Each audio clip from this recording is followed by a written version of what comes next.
ចូលមកកាន់មាត្រា476ទោសបន្ថែមប្រភេទនិងរយៈពេលចំពោះបទល្មើសដែលមានចែងក្នុងផ្នែកនេះទោសបន្ថែមដូចតទៅនេះអាចត្រូវបានប្រកាស 1. ការដកសិទ្ធិខ្លះជាពលរដ្ឋជាស្ថាពរឬសម្រាប់រយៈពេល5ឆ្នាំយ៉ាងច្រើន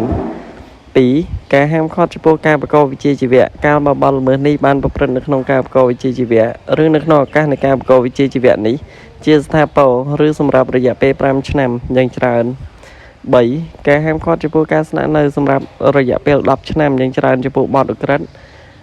ឬសម្រាប់រយៈពេល5ឆ្នាំយ៉ាងច្រើនចំពោះបទមជ្ឈិម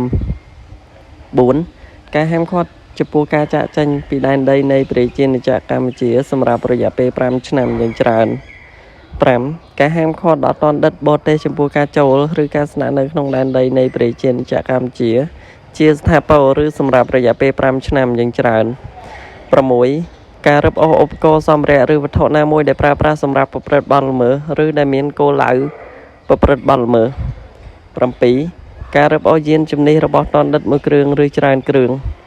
8. ការហាមឃាត់ចំពោះការកាន់កាប់ឬយកតាមខ្លួននៅអាវុធគ្រឿងផ្ទុះគ្រាប់រំសេវគ្រប់ប្រភេទជាស្ថាពរឬសម្រាប់រយៈពេល5ឆ្នាំយ៉ាងច្រើន 9. ការបិទផ្សាយសេចក្តីសម្រេចផ្តន្ទាទោសសម្រាប់រយៈពេល2ខែយ៉ាងច្រើន 10.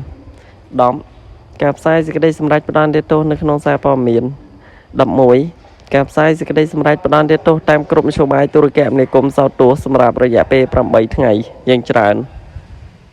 បន្តមកកាន់ផ្នែកទី6ការប៉ះពាល់ដល់ការសម្ងាត់នៃការការពារជាតិមាត្រា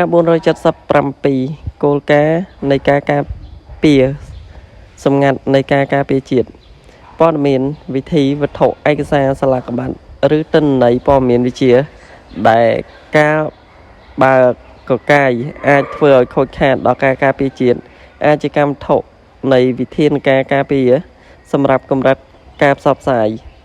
បែបបទនៃការរៀបចំវិធានការការពារនេះត្រូវកំណត់ដោយរាជរដ្ឋាភិបាលមាត្រា478និយមន័យនៃការសម្ងាត់នៃការការពារជាតិ